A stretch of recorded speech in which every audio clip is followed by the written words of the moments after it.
दिन भर की बड़ी खबरों के साथ बस्तर की बात में आपका स्वागत है। नमस्कार, मैं हूं उपेंद्र। इससे पहले कि हम आगे बढ़ें, डालते हैं उन 3 महत्वपूर्ण बिंदुओं पर नजर जो आपके और हमारे जीवन से जुड़ी हुई हैं। सबसे पहली बात, अपने हाथ और मुंह हमेशा साफ रखें, मास्क और सैनिटाइजर का उपयोग करें और साथ ही 2 गज दूरी का पालन करें। इन अहम बातों के साथ नजर डालते हैं आज की हेडलाइंस पर।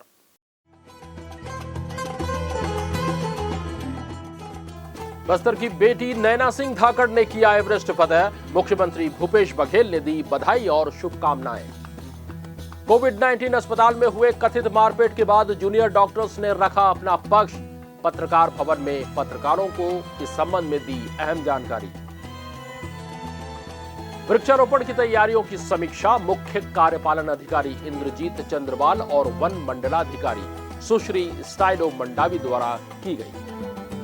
और मुरुम का अवैध उत्खनन पर प्रकरण दर्ज, रेत और चूना पत्थर का अवैध परिवहन करते 6 वाहन जब्त। हेडलाइंस के बाद अब खबरें विस्तार से। बस्तर की पर्वतारोही नैना सिंह धाकड़ द्वारा विश्व की सबसे ऊंची चोटी माउंट एवरेस्ट फतह करने पर मुख्यमंत्री भूपेश बघेल ने उन्हें बधाई और शुभकामनाएं दी है। मुख्यमंत्री श्री बघेल ने नैना के उज्जवल भविष्य की कामना करते हुए कहा कि नैना ने अपने दृढ़ संकल्प, इच्छा शक्ति और अदम्य साहस से विश्व की सबसे ऊंची पर्वत चोटी पर विजय प्राप्त कर अपनी इस उपलब्धि से छत्तीसगढ़ को गौरवान्वित किया है। नैना धाकड़ को माउंट एवरेस्ट 1 जून 2021 सुबह 9 बजे विश्व की सबसे ऊंची चोटी पर देश प्रदेश के साथ बस्तर का परचम लहराया। नैना ने 9 दिनों में विश्व की 2 ऊंची चोटियों में भारत और राज्य का झंडा फहराया।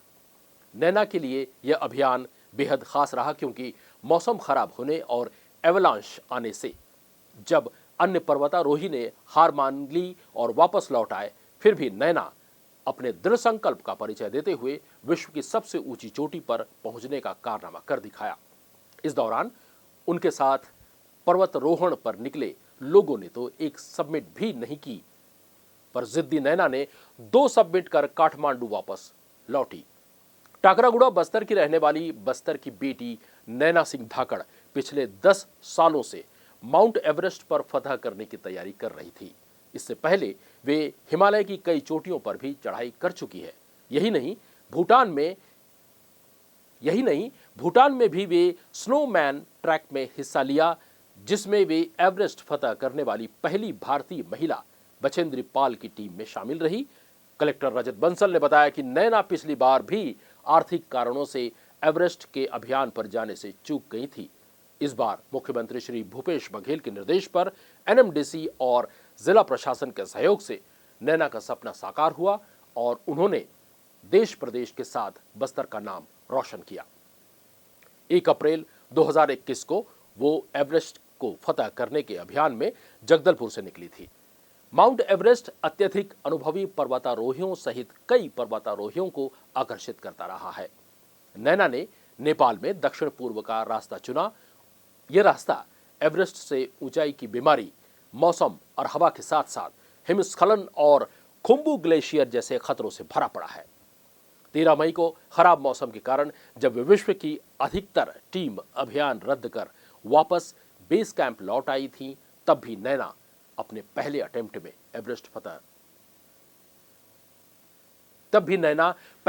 में एवरेस्ट फतह नहीं होने के बाद भी हिम्मत बनाए रखी। 10 दिनों की अवधि में 2 बैक टू बैक चक्रवात तौकते और यास ने इन अभियानों में काफी दिक्कतें पैदा की। इस चक्रवात के साथ साथ चल रही कोविड-19 महामारी ने भी इस साल को पिछले साल के एवरेस्ट अभियान से अलग बना दिया। इसके बाद उन्होंने 1 जून को पहले माउंट लाहौद से जो 8,516 मीटर ऊंचा फतह किया, फिर एवरेस्ट की 8,848.86 मीटर की ऊंचाई को भी नापकर अविश्वसनीय जीत दर्ज कर राज्य की प्रथम महिला बन गई। छत्तीसगढ़ राज्य के लिए एक मिसाल है। इस अभियान के पीछे मुख्यमंत्री भूपेश बघेल, जिला प्रशासन बस्तर और एनएमडीसी का सहयोग रहा। पूर्व में 18 अप्रैल को बेस कैंप में पहुंचकर 3 मई को एवरेस्ट सबमिट करने की योजना थी, पर कठिन चढ़ाई और मौसम की चुनौती के कारण 13 मई को एक अवसर मिला। अचानक मौसम में आए बदलाव के कारण सभी पर्वतारोहियों को बेस कैंप लौटना पड़ा।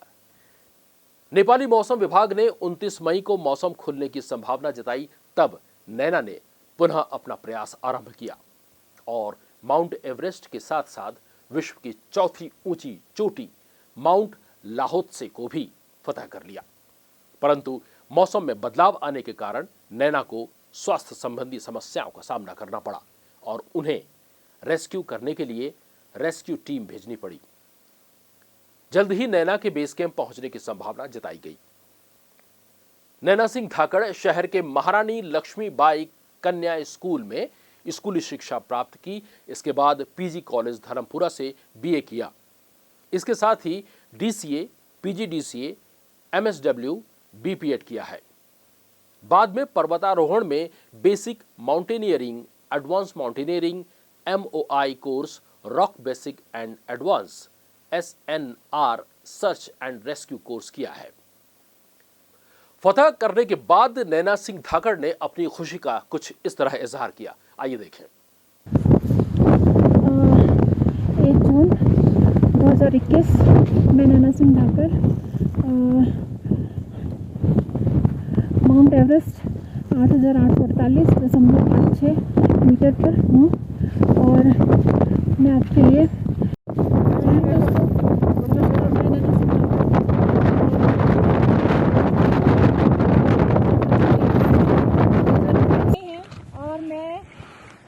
छत्तीसगढ़ की पहली पर्वतारोही और आज मैं माउंट लाहोत्से में हूँ जो 8,516 मीटर का है और अभी तक शायद छत्तीसगढ़ से कोई नहीं किया है।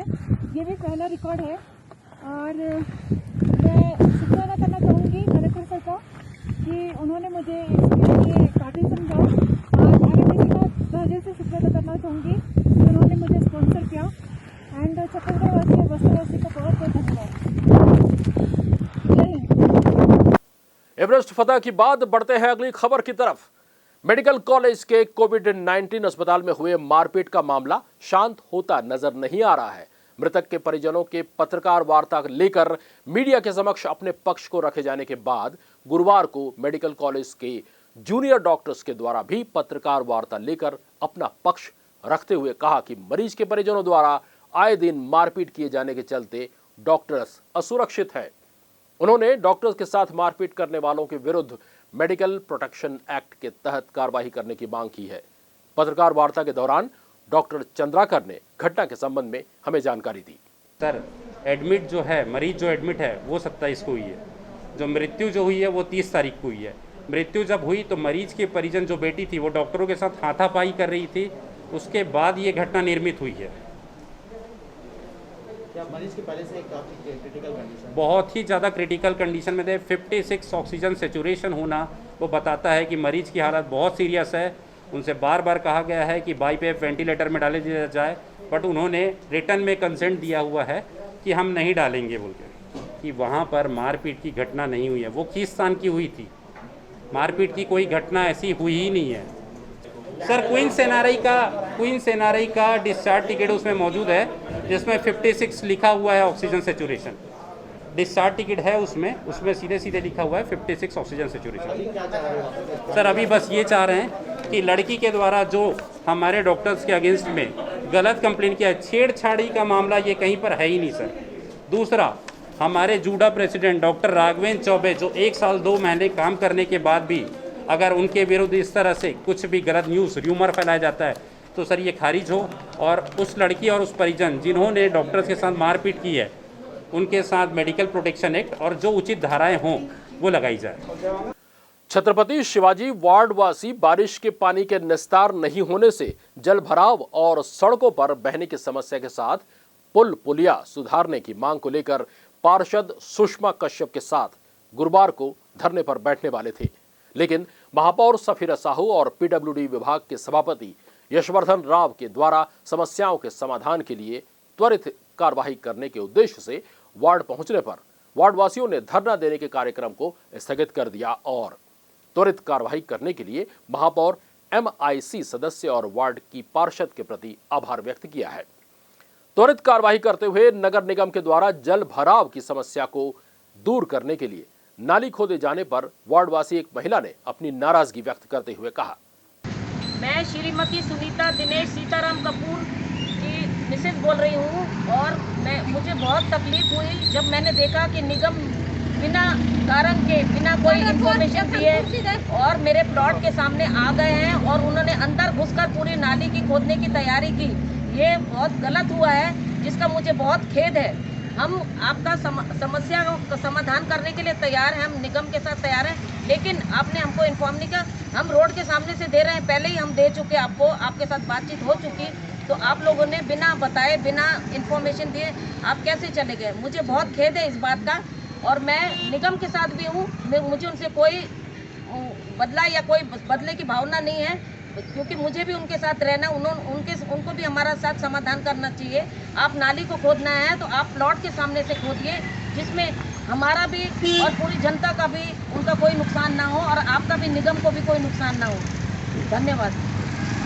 त्वरित कार्यवाही के लिए पहुंचने पर वार्ड पार्षद सुषमा कश्यप ने कहा, तो सुषमा कश्यप जी, आपने कल के धरना प्रदर्शन के बारे में अपील किया था, तो उसके बारे में आप क्या सोच रहे हैं? हम लोग 4 तारीख का धरना पर निर्णय लिए थे, तो महापौर जी आकर उसका समाधान तुरंत किए, इसलिए कल हम लोग धरना प्रदर्शन नहीं कर। वार्डवासियों की समस्याओं को त्वरित दूर करने की प्रतिबद्धता बताते हुए महापौर सफीरा साहू ने हमें बताया, आज हम लोग छत्रपति शिवाजी वार्ड में आए हैं और वहाँ पर जो जल भराव की समस्या है उसको लेकर फिलहाल हम लोग अभी तुरंत में जो निर्णय ले सकते थे, अस्थायी रूप से उसे नाला निकाला जा रहा है और होम पाइप के माध्यम से उसे पानी को डाइवर्ट करके उसे बाहर निकाला जाएगा, ताकि वार्ड में जो पानी भरने की समस्या थी उससे निवारण पा सके। और आगामी मानसून के दौरान किए जाने वाले वृक्षारोपण की समीक्षा जिला पंचायत के मुख्य कार्यपालन अधिकारी इंद्रजीत चंद्रवाल और वन मंडलाधिकारी सुश्री स्टाइलो मंडावी द्वारा की गई। कलेक्ट्रेट के प्रेरणा कक्ष में आयोजित बैठक में छत्तीसगढ़ शासन द्वारा धान के स्थान पर फलदार वृक्षों के रोपण को प्रोत्साहित करने के लिए आरंभ किए गए मुख्यमंत्री वृक्षारोपण प्रोत्साहन योजना की जानकारी देते हुए बताया गया कि सभी नागरिक निजी भूमि की उपलब्धता के अनुसार तथा सभी ग्राम पंचायतों और संयुक्त वन प्रबंधन समितियां योजना का लाभ लेकर पात्र होंगे। मुख्यमंत्री वृक्षारोपण प्रोत्साहन योजना के अंतर्गत जिन किसानों ने खरीफ वर्ष 2020 में धान की फसल ली है, यदि वे धान फसल के बदले अपने खेतों में वृक्षारोपण करते हैं तो उन्हें आगामी 3 वर्षों तक प्रतिवर्ष 10,000 रुपए प्रति एकड़ की दर से प्रोत्साहन राशि दी जाएगी। इसी तरह ग्राम पंचायत के आसपास उपलब्ध राशि से यदि वाणिज्यिक वृक्षारोपण किया जाएगा तो 1 वर्ष बाद सफल वृक्षारोपण की दशा में संबंधित ग्राम पंचायत को शासन की ओर से 10,000 रुपए प्रति एकड़ की दर से प्रोत्साहन राशि दी जाएगी। इससे भविष्य में पंचायतों की आय में वृद्धि हो सकेगी। इसके अलावा संयुक्त वन प्रबंधन समितियों के पास उपलब्ध राशि से यदि वाणिज्यिक आधार पर राजस्व भूमि पर वृक्षारोपण किया जाता है तो पंचायत की तरह ही संबंधित समिति को 1 वर्ष बाद 10,000 रुपए प्रति एकड़ की दर से प्रोत्साहन राशि दी जाएगी। वृक्षों को काटने और बेचने का अधिकार संबंधित समिति का होगा। यह समिति राज्य तथा अन्य राज्यों के वर्तमान प्रावधान और भारत सरकार के द्वारा समय समय पर जारी दिशा निर्देशों का अध्ययन कर कटाई तथा परिवहन अनुज्ञा पत्र जारी करने की प्रक्रिया को सरल बनाने हेतु सुझाव राज्य शासन को प्रस्तुत करेगी, जिसके आधार पर राज्य शासन द्वारा इस जटिल प्रक्रिया को सरल तथा सुगम बनाया जाएगा, जिससे नागरिक स्वयं निजी भूमि में वृक्षारोपण हेतु प्रोत्साहित होंगे। इस हेतु कृषि भूमि के संबंध में कृषि जोत की सीमा को वृक्षारोपण हेतु विस्तारित किया जाएगा। खबरों में अभी और भी है बहुत कुछ। लेते हैं छोटा सा ब्रेक के बाद हम फिर हाजिर होंगे बस्तर अंचल की कुछ और चुनिंदा खबरों के साथ। देखते रहिए बस्तर की बात।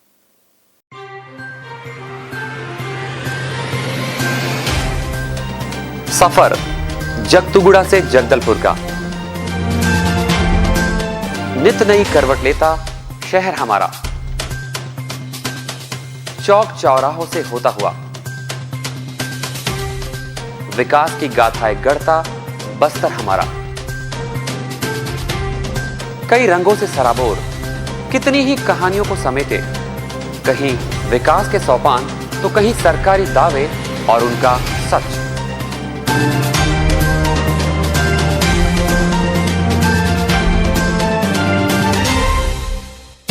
आतंक से दहलते जंगल, जमीन और जीवन, साहस और धैर्य से करवट लेती जिंदगी, राजनीति की चौसर के जाने अनजाने दांव, व्यवस्था की खूबी, कमी और खामी, खूबसूरत नजारे। अब होगी हर बात हमारे साथ, बस्तर की बात।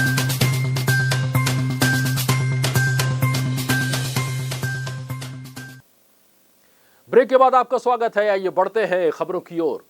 गोठानों में वर्मी कंपोस्ट टैंक निर्माण और उत्पादन में लापरवाही बरतने वालों गोठान प्रभारी अधिकारी और 4 तकनीकी सहायकों को कारण बताओ नोटिस देने के निर्देश कलेक्टर रजत बंसल ने दिए हैं।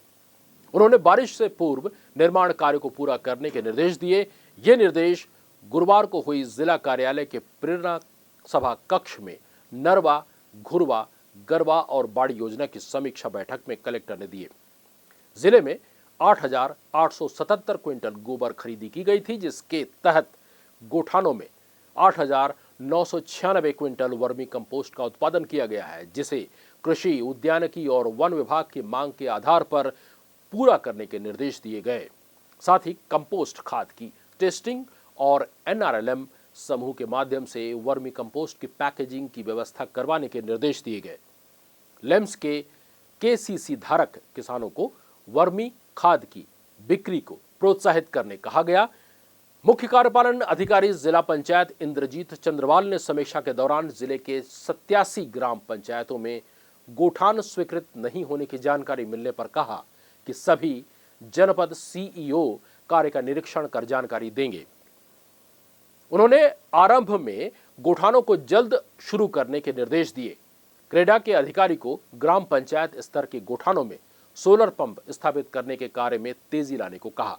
बैठक में योजना से संबंधित ग्राम पंचायतों में गोठानों के निर्माण की स्वीकृति और कार्य पूर्णता, पानी की उपलब्धता, वर्मी कंपोस्ट टैंक निर्माण, महिला स्व सहायता समूह, वर्कशेड निर्माण, जनपदवार स्वावलंबी गोठान बनाने और स्वावलंबी गोठानों में चारागाह निर्माण और अंजोला उत्पाद पर कार्रवाई, गोबर खरीदी तथा वर्मी कंपोस्ट उत्पादन पर चर्चा की गई।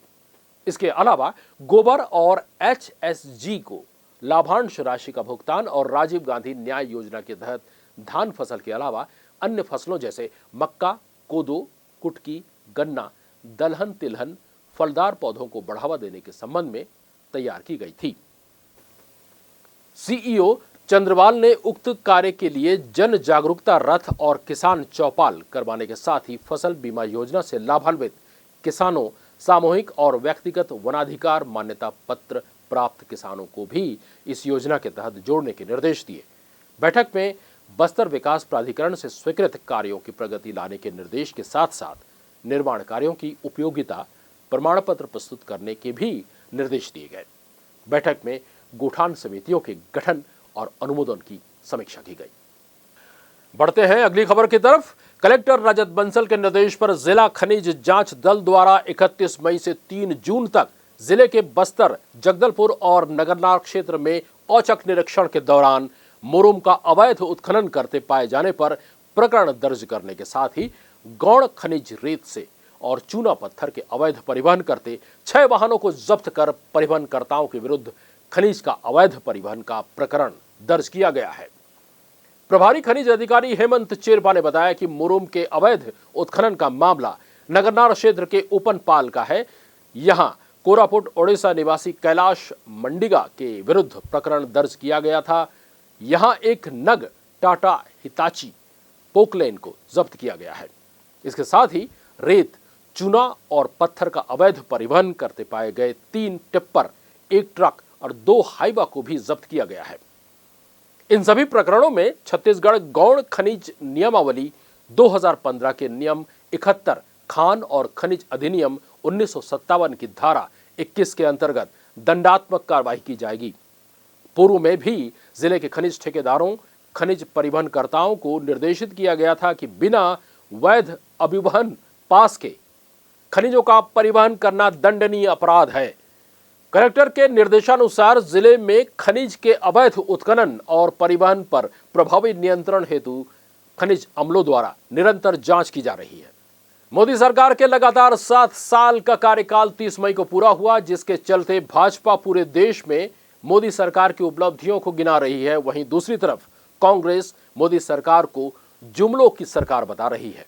इसी क्रम में बुधवार को कांग्रेस भवन में आयोजित पत्रकार वार्ता के दौरान शहर जिला कांग्रेस कमेटी के अध्यक्ष राजीव शर्मा और स्थानीय विधायक संसदीय सचिव रेखचंद जैन ने पत्रकार वार्ता आयोजित कर मोदी सरकार की नाकामियों को गिनाया।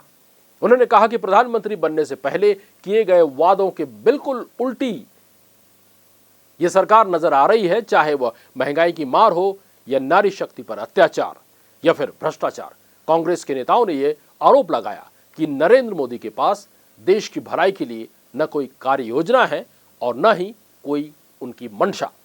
देश की भलाई को लेकर कांग्रेस के नेताओं ने कहा कि नरेंद्र मोदी के नेतृत्व में चल रही भाजपा की सरकार के द्वारा नोटबंदी, जीएसटी और किसानों के विरुद्ध 3 काले कानून पास किए गए हैं। ये भारतीयों के लिए अत्यंत पीड़ादायक सिद्ध हो रही है।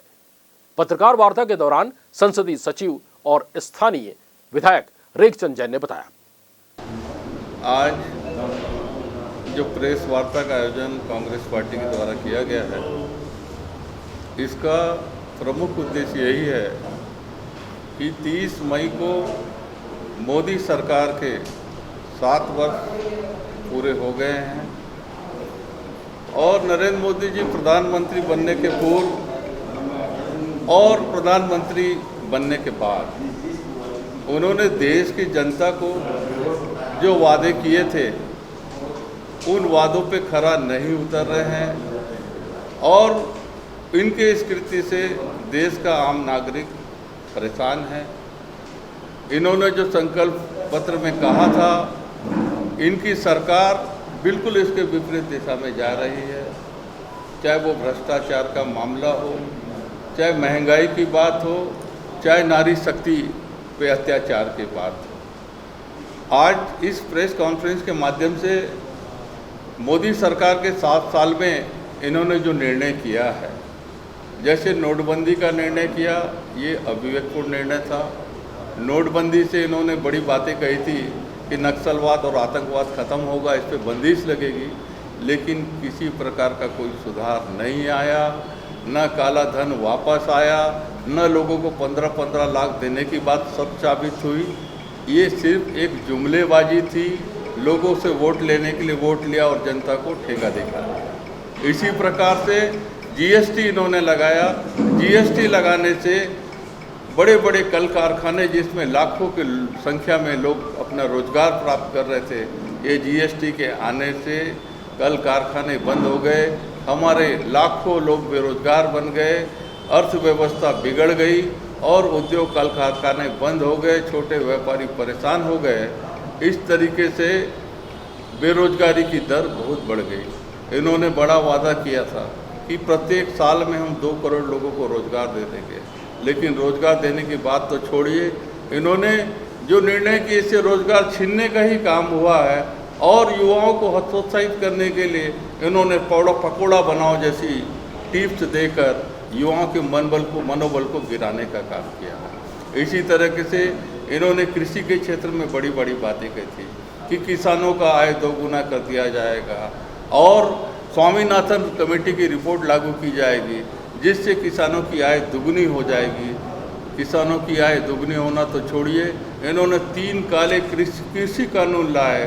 मंडी जैसी चीज़ जिसमें सहकारिता से लोग जुड़े थे, उस पर इन्होंने अटैक करके उसको बंद करने की साजिश रची। इसी तरीके से कॉन्ट्रैक्ट फार्मिंग में बड़े बड़े पूंजीपति उद्योगपति को लाकर कृषि क्षेत्र में लाकर किसानों को गला घोटने का काम किया। इसी तरह आवश्यक वस्तु अधिनियम में ऐसा संशोधन कर दिया जिससे जमाखोरी बढ़ गई, महंगाई की दर बढ़ गई और आम किसान परेशान हो गया। इसी तरीके से कोविड-19 का जो पीरियड है, इस मामले में मोदी सरकार ने बिल्कुल फेल्योर साबित हुई है। न ही ऑक्सीजन की व्यवस्था थी, न वेंटिलेटर की व्यवस्था थी, न पर्याप्त दवाइयों की व्यवस्था थी। लाखों की संख्या में लोग काल कवलित हुए और इस तरीके से मोदी सरकार पूर्ण रूप से फैल साबित हुई इस कोविड पीरियड में। इसी तरीके से कोविड वैक्सीनेशन की पॉलिसी आई। कोविड वैक्सीनेशन में भी इन्होंने देश में जितनी वैक्सीन है उससे उसी में से वो विदेशों को भेज रहे हैं और आज हमारा देश का नागरिक हो, नौजवान हो, वृद्ध हो, वैक्सीनेशन की तलाश में भटक रहा है।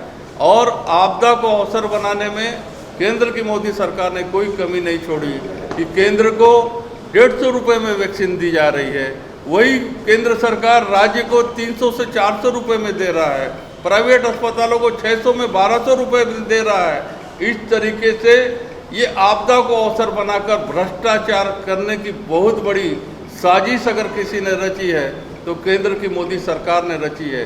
पूर्व में भी महामारियां आई है, जो भी हमारे केंद्र में सरकारें रही है, चाहे चेचक हो, चाहे और कोई बीमारी हो, पोलियो हो, इसका टीकाकरण हमने फ्री में कराया।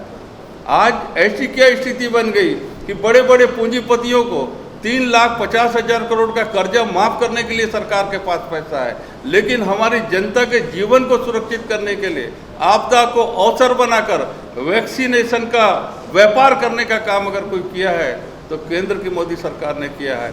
हम आपके माध्यम से गांव-गांव में घूमकर, हमारे कांग्रेस संगठन के माध्यम से नगर निगम क्षेत्र में घूमकर आम जनता को इस 7 साल में इनके काले कारनामों का पर्दाफाश करेंगे और भारतीय जनता पार्टी के नेताओं से हम पूछेंगे कि इसका जवाब तुमको देना पड़ेगा। इसी तरीके से केंद्र ने जो 70 सालों में जो सार्वजनिक उपक्रम तैयार किए गए थे, जिसमें लाखों लोग रोजगार में थे, उसको उन्होंने निजीकरण कर दिया। चाहे LIC का मामला हो, चाहे रेलवे का मामला हो, चाहे पोर्ट का मामला हो, चाहे BSNL का मामला हो, इस तरीके से हमको हमारे बस्तर को भी नहीं छोड़ा।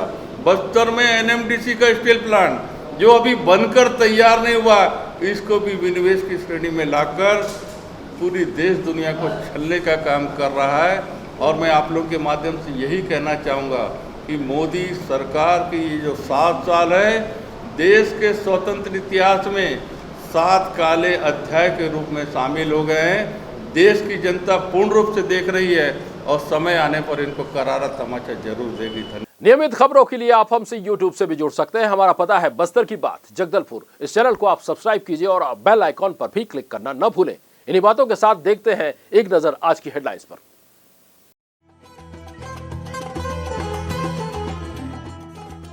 बस्तर की बेटी नैना सिंह धाकड़ ने किया एवरेस्ट फतह। मुख्यमंत्री भूपेश बघेल ने दी बधाई और शुभकामनाएं। कोविड-19 अस्पताल में हुए कथित मारपीट के बाद जूनियर डॉक्टर्स ने रखा अपना पक्ष।